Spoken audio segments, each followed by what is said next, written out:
Tuesday Night Touchdown Podcast with your hosts, Reese Downing and Jacob Workman.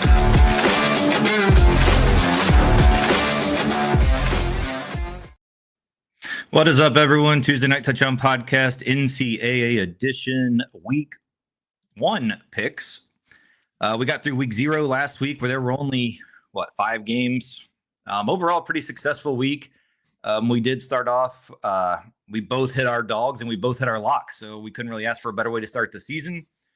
Joining, as always, co-host on the other side of the world, Reese Downing. Reese's lock last week was Kansas over Fresno, which was not a sweat at all. Kansas killed them. And the dog, we both had the same dog, which was Iowa State winning straight up. And my lock last week was Hawaii, which was a little bit of a sweat towards the end. Reese, overall, what was your thought on week 0? A bunch of fun matchups. That Stanford, Hawaii. I actually got to watch the few of these games with Scott, who joins the show with us from time to time. Carter's stepdad, is like we like to say. Really good games for week 0. The after party for the Kansas State game was a little interesting. We'll talk about that here in a little bit. Got a few laughs listening to the Stanford Hawaii game. I don't know if you got a chance to listen to it, but the commentators kept talking about how Stanford's run game was like back, and the commentary that they were talking about was just hilarious, considering 1, they were talking about Hawaii, and 2, they lost the game. So but yeah, overall week 0 for only having 5 games, it was a solid deck of football for kicking things off for us. Yeah, one of my top 3 win totals we went over last week was the Stanford under. Check. I think we've already locked that one. If they win a game, I'll be surprised. But yeah, it was a good week though. Iowa State, Kansas State to kick it off. Those Ireland games, they're interesting. The fields are always shit. You can't see any of the lines. The play seems bad. Like, I wish that there was something we could do about that. Send worse teams over there, or non-conference games or something, because they're playing some legit meaningful games over there, and they're not the best. Yeah, that field was pretty disappointing. Yeah, I mean, when you have to put lines on the field at halftime because you can't see them, like, that's bad. Yeah, exactly. Yeah, there's some quality control that needs to happen there for sure. All right, so let's go ahead and get into the news of the week. We're going to start off with kind of an interesting topic that just over the last couple of days has become a big deal. Well, we're going to split this into 2 different things. One is College Game Day versus Fox Big Noon Kickoff, but we're going to just go ahead and kick off with the Dave Portnoy news, and then we'll flip over into that. So it was rumored yesterday that Ohio State had banned him from the stadium. Then that ended up not being true. A Big Ten spokesperson said that the league's understanding from Fox was that Dave Portnoy will not appear on Big Noon's kickoff main stage inside of the stadium of any conference school this year. So according to that, they are thinking no game this year inside the stadium. So then it comes out and says Ohio State did not issue a ban on Dave Portnoy. That was the AD, Ross Bjork. He confirmed that Fox decided Portnoy would not be on the main desk of Big Noon Kickoff, and those not on the desk do not normally appear on the field. Those are Fox decisions, he emphasized. So one thing I can already tell you is I highly doubt that that's true. And we're going to get a little bit more into that in a second from what Brady Quinn came out and said. But because of having multiple TVs, I have it on. I never have the sound on because I can't stand any of the people. But you see celebrities and random coaches all the time appear on those. Game Day does the same thing when they go in the stadium. So that seems like a little bullshit cop-out. So Brady Quinn came out and said today, I don't know what the hell's going on. I will say this. I'm not going to say in defense, but we've had people who are not on our desk to start our show be on the desk in the stadium. It's a tight fit, but we've done it. I'll put it this way. Matthew McConaughey is going to be there. I'm pretty sure he'll be on the desk inside the stadium. I don't know what damage control Ohio State's doing, how much validity there is to it, if he actually was banned or if this is all just made for TV. What I do know is that there's room for one more at the desk. We've had coaches, players, other people on. So wherever front office sports got that report from, someone doesn't want him in the stadium. And I know Ohio State wasn't happy about the hire. So it feels like they're doing a bit of damage control right now. I just think it's all petty. It's all ridiculous if that's the case. It's fun. It's a great game. Why are we focusing on this off the field crap when we've got one of the greatest matchups to start a season I think we've ever seen in college football history? What's your response to that? I mean, if the rumors are true and Ohio State did try keeping him out, that's silly. Now, that said, I don't care to listen to Dave Portnoy talk about anything. So him not being on the main desk would not be, I mean, if you look at the lineup here between College Game Day and Big Noon Kickoff, like it's not even a contest in my opinion. Like there's not a single guy on the board here for Big Noon that I particularly care to listen to. Now, there's definitely some gibberish that happens on College Game Day. That's a product of ESPN, but I definitely like the lineup that's happening at College Game Day more. But keeping anybody off the field, it's all a joke. I don't know what validity there is to any of it. It seems like Ohio State came out to squash it pretty quickly. Portnoy's obviously a huge Michigan homer, so yeah, I know that he came out and said, look in the mirror and get tougher and get better and all this shit. Like, it's much ado about nothing. I could care less about who's on the the main stage. I just want to watch the game. So it's on a lot of the commentary right now, and I really don't care about it. So that's really what it boils down to me. What I just don't get, though, is I do have a problem with it if it's an Ohio State thing, because, I mean, the last year they were trying to put acts of Congress in about planting a flag in their field, for Christ's sake. Like, I think we're getting a little ridiculous if this is an Ohio State thing. Like, yeah, I think a lot of people hate them enough because their fans are jackasses. Urban Meyer's a jackass, which we've already got to deal with him on the set, too, of this show, which is another reason I will never watch it. But I will say, if this is an Ohio State thing, I will back Portnoy in this because I hate the guy.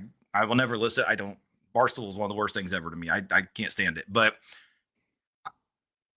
I also can't stand the bullshit of Ohio State. And if it is truly an Ohio State decision, I think that's a problem because they would truly never do that to anyone else. And that's, I think, where they're coming from. But yeah, going head to head, I mean, I will say until a couple of years ago, I didn't really watch Game Day either. I got to a point where I couldn't stand it. Bringing Pat on really changed it for me. I love Pat. I think he's a huge difference in the show. And then the addition of Nick Saban. I mean, I'll take Saban and Pat over almost anyone, really. Herb Street, I have some differences with. But overall, it's a much, much better show than what that Fox crap is. Yeah, and I agree. Fox is... Like, if you look, like 70% of their games are at the same damn stadium. Like, they're either at Michigan or Ohio State almost every week. And they're ruining college football by making these games at noon. I talked about that a lot last year. This Texas-Ohio State game should never be at noon. This is so stupid. No. Yeah, I completely agree with that. All right. In other news, Hulu, in partnership with the University of North Carolina, has announced that they will be streaming a season-long show that will showcase our football program, as Bill Belichick stated. It'll show our commitment to winning. It'll show our commitment to the team, and that's our priority. That's about as Bill Belichick of a statement as you'll ever get. But yeah. I am very interested in it. I think it's going to be cool to watch kind of behind the scenes Bill in college. What the hell's his name? Michael Lombardi. I like watching him behind the scenes too, as kind of the team GM. So I think it'll be fun to watch. Will the team have success? Obviously, that's going to be down the road. So if they kind of have a down season, I think it's going to be really interesting to watch how the college players and Bill kind of react to a losing season, which is very much a possibility, even though their schedule is pretty favorable this year. Yeah, it'll be interesting to see how Bill coaches kids versus NFL guys. I know that they were going to be potentially in a preseason version of Hard Knocks, but I believe that fell through because Belichick's girlfriend wanted to be like heavily involved in it, and HBO was like, we're not dealing with this. So they kind of stepped away from it. So now that Hulu's picking it up, I'm wondering if there was anything that got negotiated there to make sure that it just sticks to football. I think that was all bullshit because Michael Lombardi had kind of stated that nothing was ever in agreement there. And it was kind of overblown by the media as to what that was. The real behind the scenes, I don't think was the issue. Yeah, so whether it is or not, like hopefully this sticks to football. I am very interested to see this team. I mean, Belichick moving to college. You've got Freddie Kitchens, who's an NFL guy. Belichick's son's there. Like it, and if they make a splash in the ACC this year, especially in year one, it's going to be super interesting. So I'm all about it, especially it being an in season. It should be a good show. I'm looking forward to it. Yeah, I think so too. And like I said, the way that their schedule plays out, it's pretty favorable for them. So one of the changes you might have noticed this weekend, I saw it a few times this weekend watching. There's a change to we'll call it the fake injury rule, but it's kind of when the guys out of sudden just fall down out of nowhere. You see it a lot in college football, kind of a Lane Kiffin started thing apparently, but I mean, it's been happening for a long time. But new rule beginning this season, if a player on the field presents as injured after the ball is spotted for the next play, the team is charged a timeout. If the team does not have any timeouts remaining, a 5-yard delay game penalty will be assessed. The player also must remain out of the game for at least one down, even if the team is granted a timeout and may not return until receiving the approval of medical professional. I saw it. I can remember seeing it at least twice, and both times I saw it, they were legit injuries, which kind of sucks. But I know one was Hawaii. I was trying to think who the other one was. I feel like it might have been in the first game. It might have been an Iowa State or Kansas State player. But the ball had just been spotted, and the guy fell. But I mean, he was legitimately hurt. He was limping. He was out for a while. So I mean, it kind of sucks that. And I get why they're doing it, but the other thing that I can't stand is, and this one was part of the Iowa State Kansas State game, is they still did nothing to eliminate that stupid ass late substitution where if the offense subs, they let the defense take 95 hours to sub, and then the offense either gets a delay a game or has to call a timeout. I think that's something that needs changed because it goes along the lines with this. It's kind of just a bullshit style of football. But I mean, obviously there's no way to control if a guy's hurt, but I feel like we can control the speed that the substitutions are happening also. I think they should just let them snap the ball after a certain amount of time. Yeah, I mean, maybe the rules, like if the ball's spotted, then there are no more substitutes. Like, I don't know how. I think it's going to be messy because, I mean, how injury or not, especially if he's going to be out 2 or 3 plays, like at the end of the day, he could have had a cramp or something. You know what I mean? Like, I don't know exactly how they're going to be able to measure this and make sure that it's called accurately. I also feel like a 5-yard penalty, if it is like clearly a fake injury, like a 5-yard penalty is worth it if you're running up against an offense that's going no huddle and your team needs a breather and you have no timeouts left. Like, take the 5-yard penalty and get the breather that you need. So I just don't see how this is going to roll out smoothly. Yeah, there's definitely going to be teams that eventually just say, to hell with it, we'll take the penalty if they don't have any timeouts, or a lot of teams that just say, look, we're going to sacrifice a timeout for this situation, like, and just take it anyway. Yep. I don't know. In close games, though, I think that can be very costly. But college football, the timeout situation at the end of the game isn't nearly as important as NFL, just with the first down rules and stuff. But I think there's ways to work around it. I'm sure we'll see some. I mean, it's college football. We're going to see some bullshit with it. It's guaranteed. So we kind of referenced it earlier in the Kansas State Iowa State game. So after the Kansas State loss of 24-21 defeat in the Aer Lingus Classic in Ireland, Kansas State quarterback Avery Johnson's dad, Mark, and his brother, Anthony, were seen fighting in what became an aggressive and physical confrontation outside the stadium. The video on social media shows the two men tussling on the street before finally getting pulled off of each other. There were reportedly no arrests stemming from the brawl. The morning after their now viral fight, Johnson's dad and brother released a joint statement apologizing for their behavior. We sincerely apologize for our actions following yesterday's football game in Ireland. Senseless bickering escalated into an unnecessary fight. We have resolved our differences and take full responsibility for our actions. The statement read, per On3's Pete Nakos, we have apologized to our immediate and extended family and now extend our apologies to Kansas State University, its alumni, and fans. We regret this incident, have learned from it, and are committed to ensuring it doesn't happen again. Please accept our deepest apologies. So a couple things here. One, can you imagine being some random guy in Ireland that doesn't know shit about football in America, and they're like, hey, there's a college football game going on. Let's go watch it.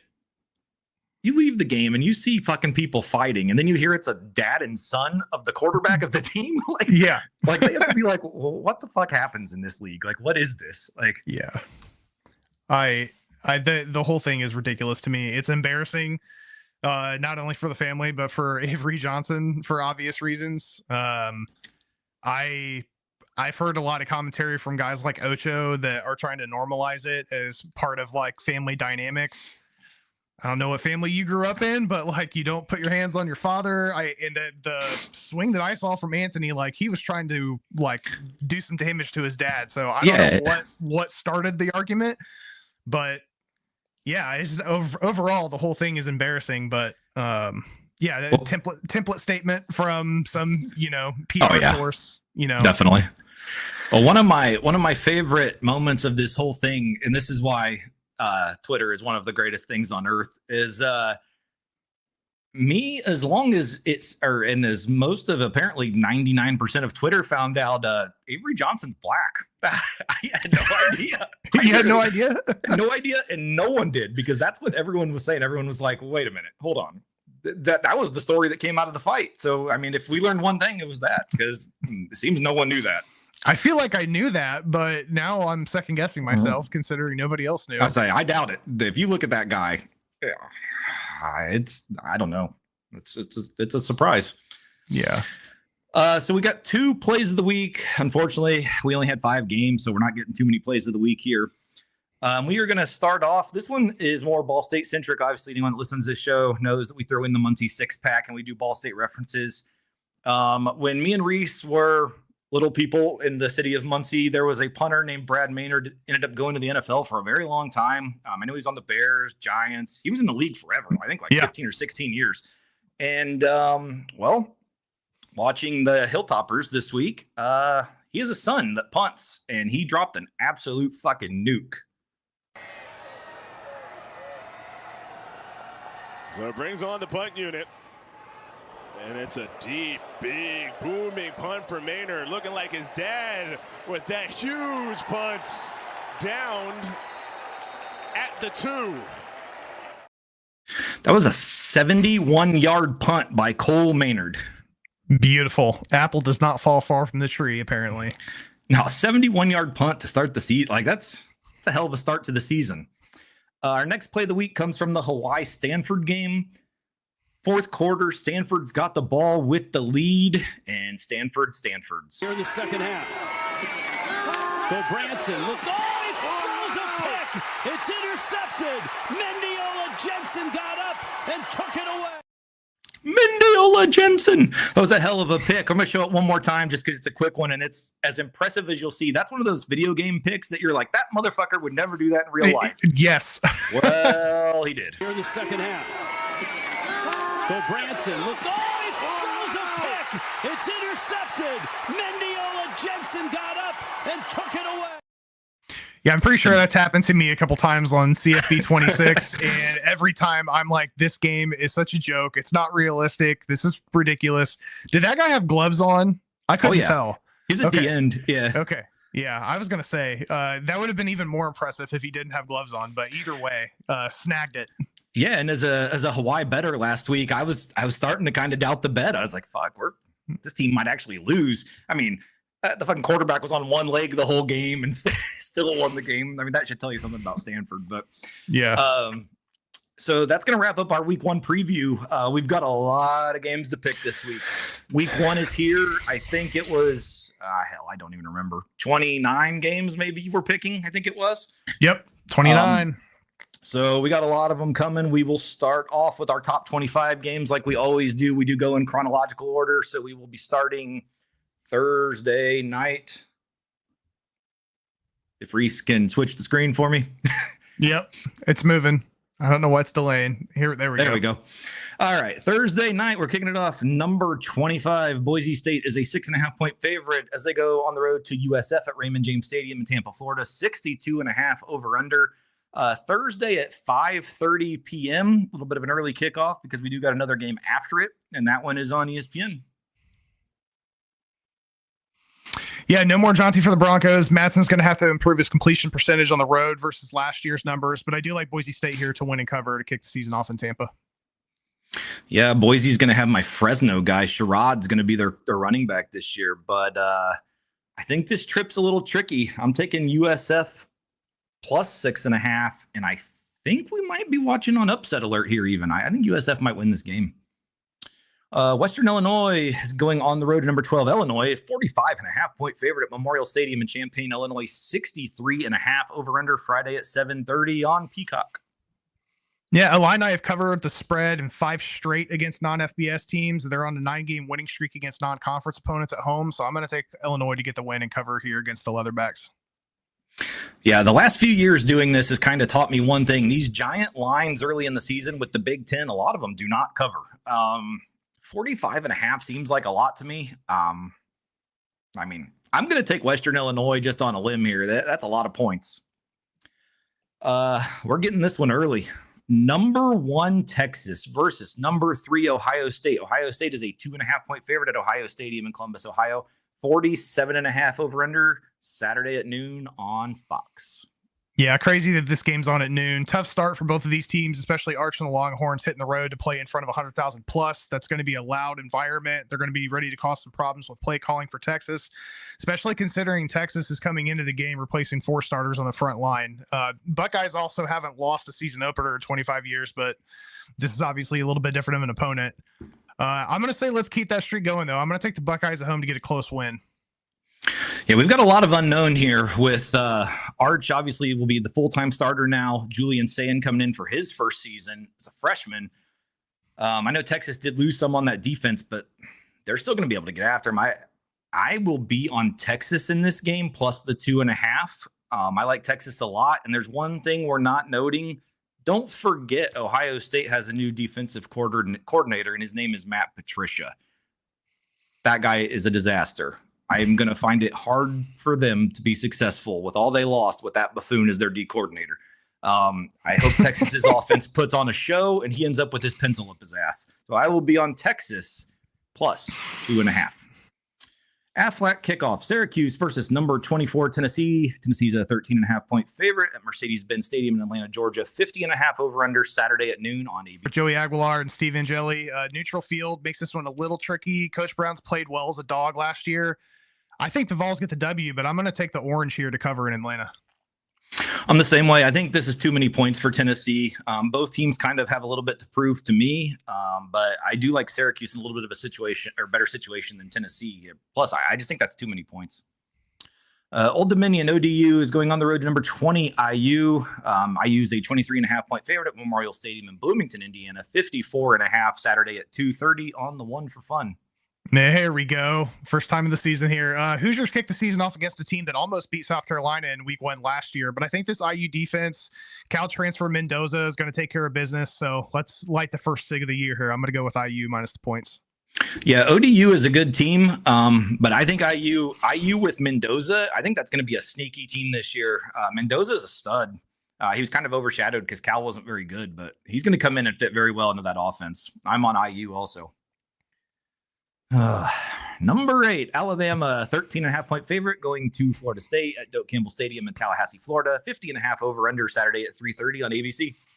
Yeah, I'm honestly a little bit surprised by where this line is sitting. I know weather may be a factor. I know Norval's not going to want to start the season with a huge home loss, but this is a tough kickoff to the season.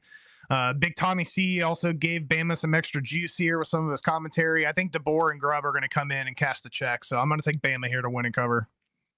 Yeah, there's just so much unknown in this game. Obviously, we've got Simpson starting on the road, and Florida State's going to have it rocking. That will be a hostile environment, even for 3:30 on a Saturday.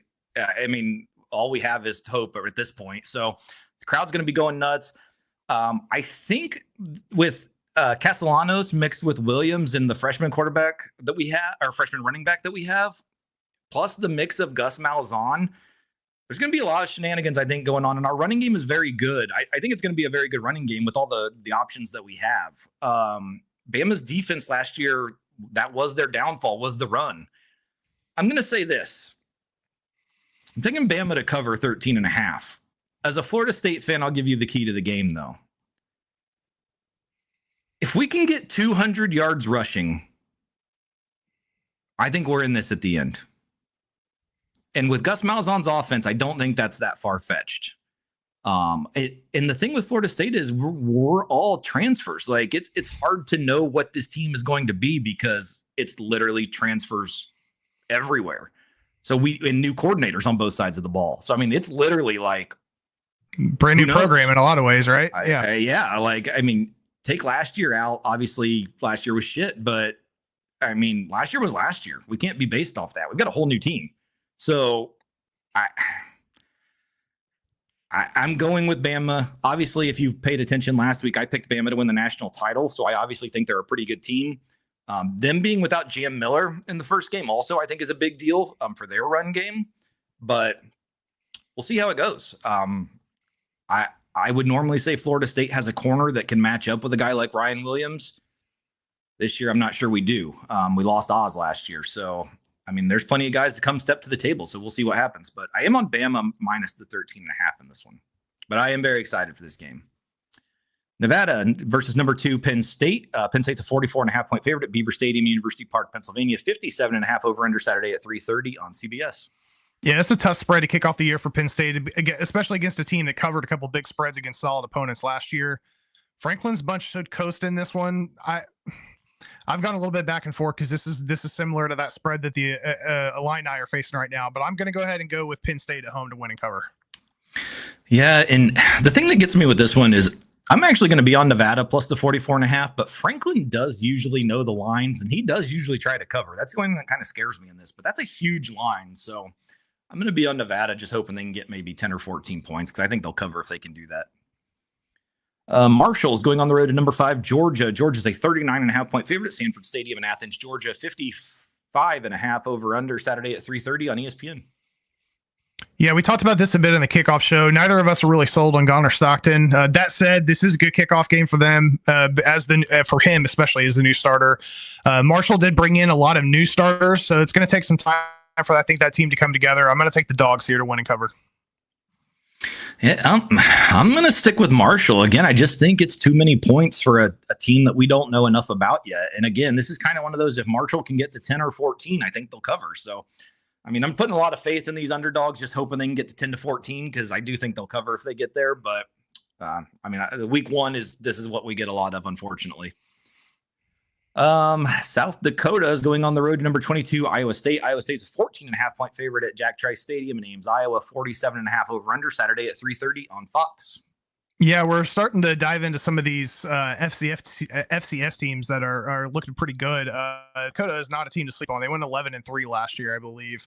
I think Iowa State's going to get the win, but I'm going to take the points here. Yeah, it's hard because teams coming back from Ireland, they're not even taking the time off like most teams do. I'm going straight into a game week. I think Iowa State will ride off of that momentum, though. The line's just low enough for me that I like it, so I will take Iowa State minus the 14.5. Montana State's going on the road to number 7, Oregon. Oregon's a 27.5 point favorite at Autzen Stadium in Eugene, Oregon. 56.5 over under Saturday at 4 on the Big Ten Network. Yeah, another team you shouldn't sleep on in Montana State. They are good enough to win the FCS, especially with that run game. So long as Dante Moore shows up, Oregon should kick the season off with a win and cover. 27.5 is I think favorable for the Ducks. So I'm going to take the Ducks here minus the points at home. I think this is the typical trap line. I think they put it under 28 for a reason. They want people to take Oregon. The Dante Moore questions are still there. Montana State is very good. I'm taking Montana State plus the points. Illinois State going on the road to Oklahoma. Oklahoma's a 36.5 point favorite at Memorial Stadium in Norman, Oklahoma. 60.5 over under Saturday at 6 on ESPN Plus and the SEC Network Plus. Illinois State finished 10-4 last year. Their one FBS matchup, they got blanked by Iowa. Oklahoma walk here. I'm going to take the Sooners to win and cover. Yeah, I'm on Oklahoma too. I can't wait to watch this game because I was a big fan of John Mateer. I can't wait to see what he does at Oklahoma. I think that their offense is going to be pretty electric in this game. They might be up 28-35 at halftime. So I do like the 36.5 here. We do not have a line for this one. I know it's Long Island, one of my favorite drinks, versus Florida at Ben Hill Griffin Stadium. If there were a line, I would take Long Island because they're the Sharks and I like them. And I hate Florida. So easy as that. I did see DJ Lagway is starting. I know he's been kind of hit miss with some injuries in the offseason, so we'll see what that looks like. But no line. If we do get one by the end of the week, we'll post it on our social medias, our picks. But as of now, no line for that. North Dakota. The only comment I had on this game was that we went to Ball State, but Jacob Workman went to Long Island University the entire time you were there. Hell yeah. Love Long Island University. And the fact that they're the Sharks too. Like that's what a fucking school. I might have to get a shirt from them. I'll wear it next week if they win. North Dakota is going to face Kansas State. Kansas State's a 25.5 point favorite at Bill Snyder Family Stadium in Manhattan, Kansas, the Little Apple. 55.5 is the over under Saturday at 7 on ESPN Plus. Yeah, Kansas State's going to have to clean up the mistakes against a team in North Dakota that is also not a shoe-in win by any means. The Wildcats defense, I did think played well last week, should be able to maintain a solid enough lead here to cover. So I'm going to take Kansas State minus the points. Although this potentially, well, the line moved a little bit. I was worried about this potentially being a push, but I think Kansas State's going to be all right. Yeah, you'd have to think. I mean, if the fucking parents are willing to fight in the parking lot in Ireland, that the team should come back with some fight too. I know it's not like an easy pushover game, but I think that they need to rebound here in a big way. So I'm going to be on Kansas State minus 25.5 also. One little note here. So if anyone watched last year pretty consistently, we were pretty big on this tweet that I'm about to put on the screen. So St. Bill Snyder had started the year last year that said, if K-State loses to BYU, I'll shove a beefy 5-layer burrito up my ass.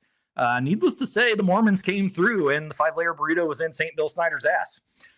So let's take that to this year. We've got a new one from St. Bill Snyder.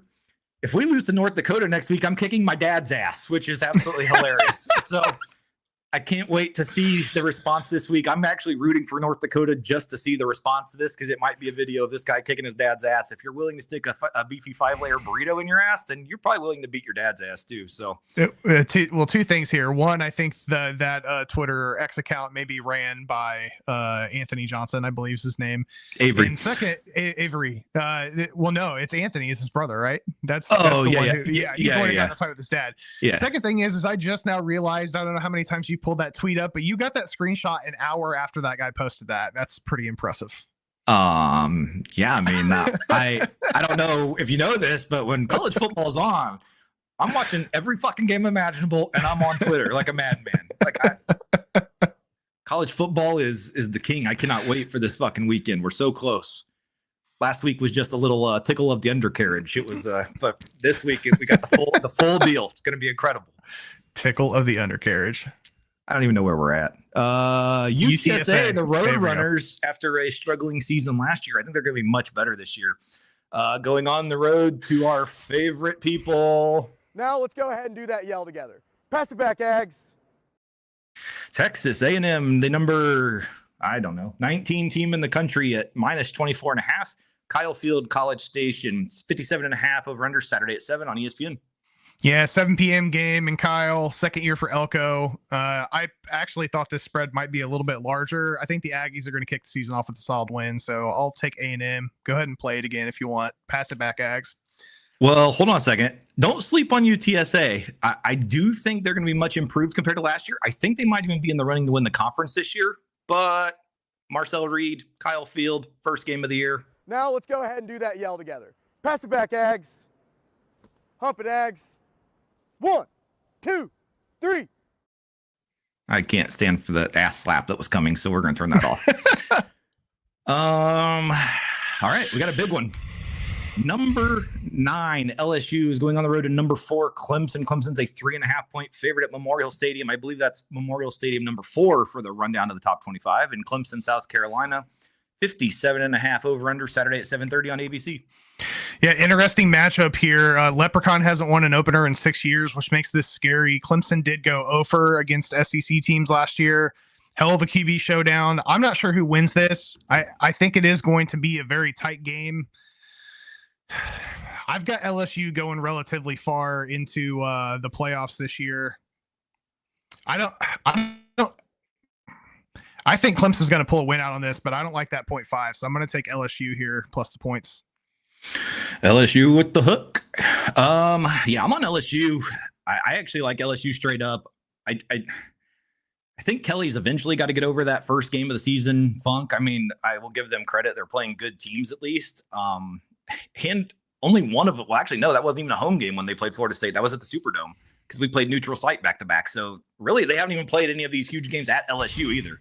I think next year, I don't know if this is a home and home or not. If it's a home and home, then next year they'll finally get one, I guess, with Clemson. But yeah, I like LSU in this one. I do think both of these teams are going to be very good. I think it's going to be a very fun game to watch. Honestly, two pretty evenly matched teams. Two rare situations with Nussmeier and Klubnik both being back at quarterback. We don't see a lot of that this year in college football, so it's going to be fun to see that matchup to start the season. But I will be on LSU. New Mexico is going on the road to number 14, Michigan. Michigan's a 34.5-point favorite at Michigan Stadium in Ann Arbor, Michigan. 49.5 over-under Saturday at 7:30 on NBC. Yeah, New Mexico comes into the big house with a couple boys from Idaho with Coach Eck and Jack Lane under center. Michigan has not done well as of late covering spreads like this, and they are bringing in a freshman quarterback to run the offense. I'm going to take the points here, even though I think Michigan should win this one pretty handily. Yeah, typically I would go against this, but I'm actually going to take Michigan minus the 34.5, and I'm very interested to watch Bryce Underwood. If he's the real deal, like they're saying he is, I think this might be a huge performance. So I do kind of like them there, and 49 seems pretty low to me too, but we'll see. Arkansas Pine Bluff versus the Tortilla Throwers. There's no line on this one either. I think Texas Tech will probably roll in this one. It's probably why there's not a line. But again, if we get one later in the week, we'll post our pick on social. Georgia State is going on the road, number 21, Ole Miss. Ole Miss is a 35.5-point favorite at Vaught Hemingway Stadium in Oxford, Mississippi. 60.5 over-under Saturday at 7:45 on the SEC Network. Yeah, a couple of new quarterbacks here. I'm especially interested in seeing Austin Simmons in this Lane Kiffin offense. Ole Miss has played well against the spread as of late in non-conference games, so I'll take the Rebels here to run it up. Yeah, if there's one thing Lane Kiffin likes to do, it's run up a score. I think he wants to show off the new offense, so I do like Ole Miss in this one. Does seem like a lot of points to me, but we'll take Ole Miss at night in the Grove. East Texas A&M versus number 16 SMU. SMU is a 48.5-point favorite at Gerald J. Ford Stadium in Dallas, Texas. 62.5 over under Saturday at 9 p.m. on the ACC Network. Yeah, huge line for SMU here to cover in their season opener. I had to look up a little bit about East Texas A&M. They seem to be replacing a lot. I think that's an opportunity for SMU to run it up here. So let's go Pony team minus the points.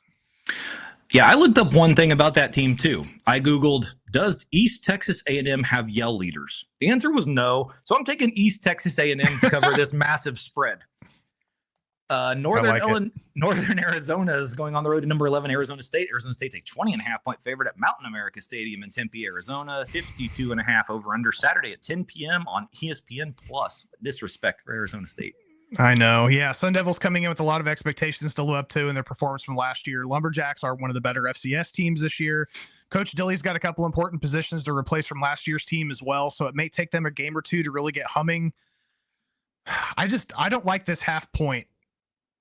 It's throwing me off. If it were sitting at 27.5, I'd take it. But with this being 28.5, I'm going to take Northern Arizona in the points, expecting the Sun Devils to maybe grab a 4-touchdown victory.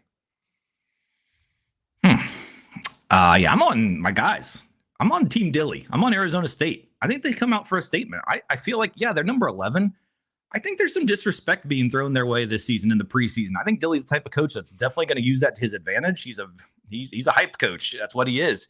Why not come out and put on a performance? Really, the only thing they lost was Bo Scatabo, and they replaced him with Army's running back, which is an absolute fucking stud. I think he's going to be just as good as Scatabo was. So I think Arizona State rolls in this one. It's one of my late night games I'm really going to be looking forward to watching Arizona State. Va-Tech. Yes, you heard that right. Va-Tech, not Virginia Tech to the man. They will be facing number 13 South Carolina. South Carolina is a 7.5-point favorite in the Aflac kickoff at Mercedes-Benz Stadium in Atlanta, Georgia. 52.5 over under Sunday at 3 p.m. on ESPN. Yeah, I guess some Sunday games here. I know it's a neutral field. Drones was not that impressive to me last year. Sellers and Beamer are going to want to make a statement in Atlanta to kick the year off. Let's go Gamecocks here to win and cover. Yeah, I like South Carolina in this one too. I'm not big on Va-Tech. I think we talked about that in the preview show, about how I feel like they're really going to struggle this year. And I think it's next week they play Vandy too with Pavia. So they might be looking at an 0-2 start to the season there. But yeah, I am on South Carolina minus the 7.5. Big one here for some of our fans. A lot of the fans that listen to the show are Notre Dame people. Number 6 Notre Dame is a 2.5-point favorite versus number 10 Miami at Hard Rock Stadium in Miami, Florida. 49.5 over under set Sunday night at 7:30 on ABC. Yeah, I think this is going to come down to how the Irish run game plays against this Miami rush defense. Notre Dame is coming into this game with the best quarterback they've had under center in a while. I'm taking the Irish here to win and cover on the road.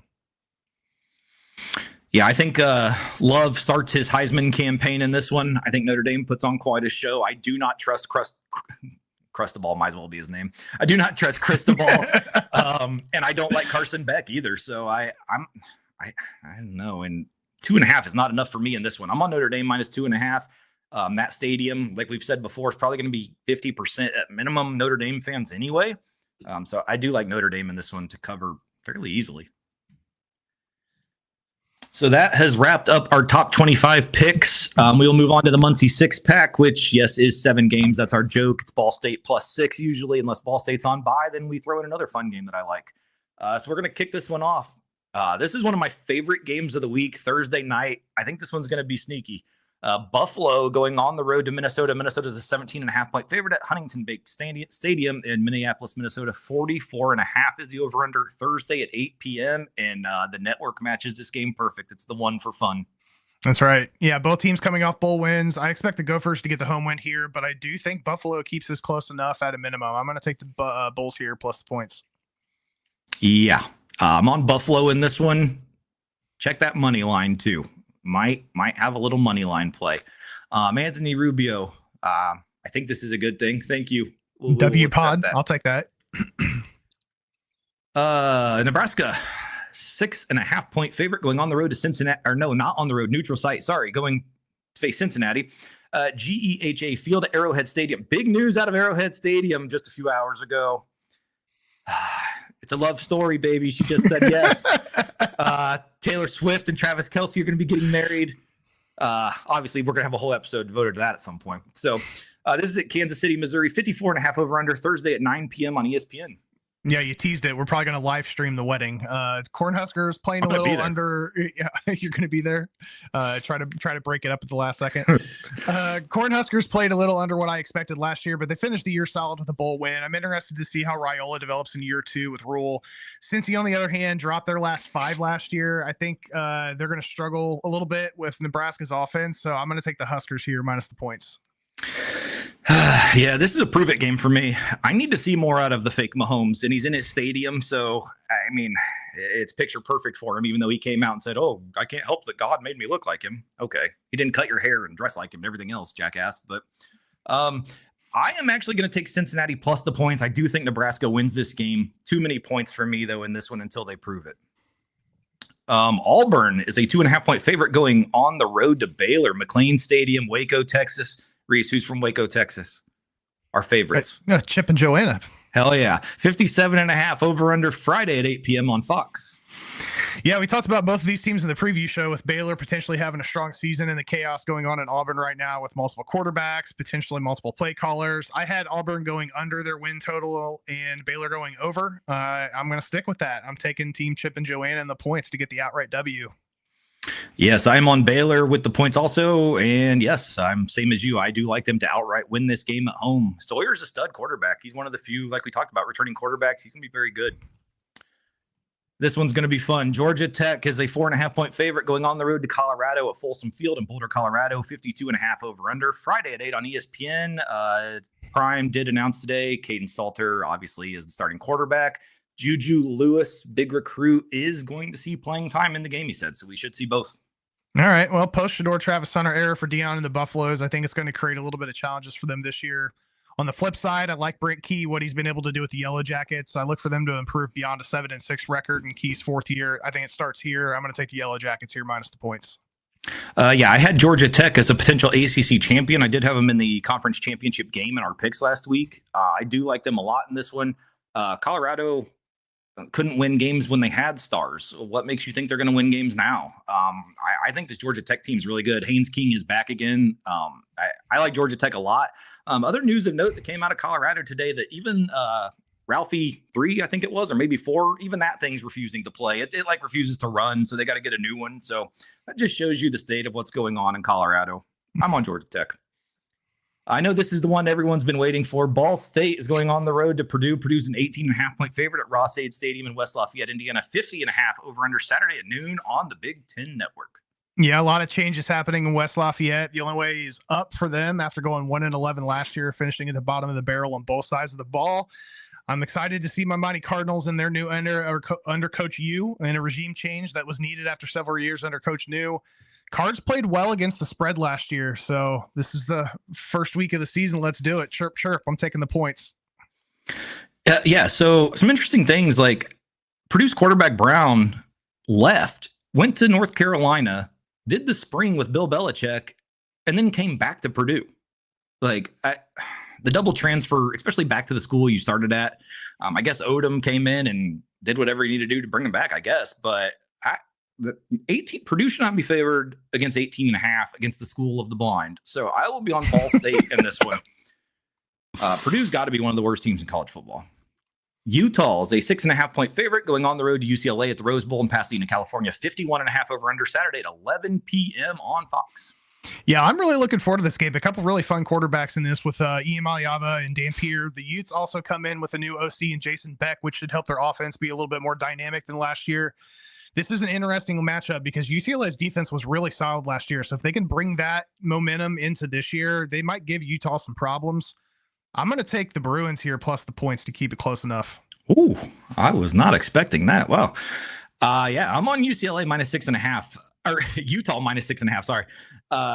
UCLA, obviously, with the duo, Iamaliavas, Madden, and Nico, both of them are there now after both of them screwing Tennessee over. I just don't trust that team. They've been completely terrible. I don't know. They're a prove it team to me. I need to see something out of them before I have some faith. Utah, I love Dampier at quarterback, and I just have some faith that Utah is going to get back to being Utah. If this game was in Utah at Rice Eccles, this might be a 12 or 13 point line. I think just because it's on the road at UCLA. But the other thing I'll say is UCLA is one of the worst home environments in football. No one goes to these games. This is the first game of the year in a pretty big matchup. I'll be watching Saturday night, obviously. I'm interested to see what the attendance looks like because it just seems like one of those games. It's going to look like Stanford almost probably. Utah minus 6.5 is my pick. Wrapping up week 1. TCU is a 3.5-point favorite as they go on the road to North Carolina at Kenan Stadium in Chapel Hill. 56.5 over under Monday at 8, Labor Day night on ESPN. Yeah, TCU won 9 games last year under Coach Dykes. They bring back Josh Hoover, who had over 4,000 yards for the Horned Frogs last year. Fun matchup for the Tar Heels as they kick off the Big Bill era. It's going to be a packed house in Chapel Hill, which may make things a little bit more challenging for TCU. But I'm gonna lay the 3.5 here and take the Horned Frogs to get a big road win. Yeah, I'm excited for this game. TCU should be a very good team this year. North Carolina's schedule is very favorable, so I think they're going to end up with a pretty good record at the end of the season. I do want to see Gio Lopez. I think he's going to be exciting in this offense. A little interested to see how they use him exactly, but and what Bill Belichick just brings to college football, like what kind of styles he brings. If there's one thing that you have to expect is it should be a very disciplined team. Like you shouldn't expect any bullshit. So I think that will improve them. That'll probably even win them a couple games just because of nonsense like that being better at. But I am going to go for the road team on this one. The Belichick era starts off 0-1. I'm going to take TCU to go ahead and get that cover on Labor Day night. So that will be the end of our week 1 picks. It is now time for our lock of the week. Reese, what's the lock? I am going to throw one out for my boy Big Will in the Big Brother household. I am going to go with South Carolina here, minus 7.5 against Va Tech.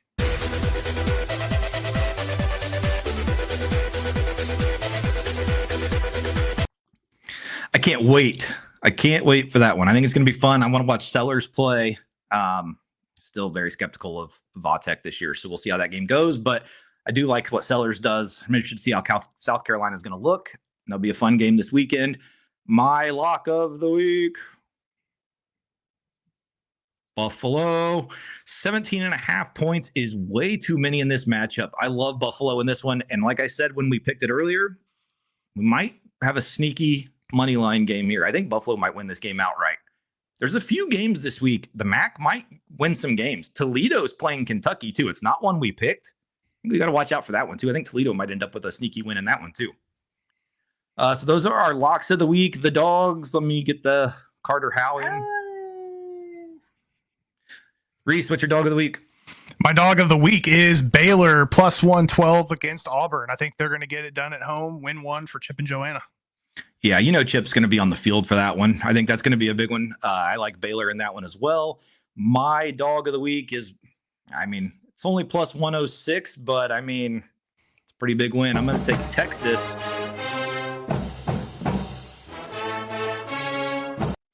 To go into the shoe and beat them and hopefully plant a flag in their turf just for their congressional appeal they're trying to get settled. So Reese on Baylor is his dog of the week. I'm on Texas is my dog of the week. That is it, everyone. Week 1 is done. That is all the games. We will be back. Well, we're going to be back here in just a little bit with an NFL season preview. So if you did like this and you're watching this, we will be back very shortly with an NFL preview. If you're more of a college fan, next week, around the same time, week 1 review, week 2 picks. We'll be right back. So for Reese Downing, Jacob Workman, we will see you guys soon if you're here for NFL. If not, see you next week for college. Goodbye, everyone. Cheers, guys.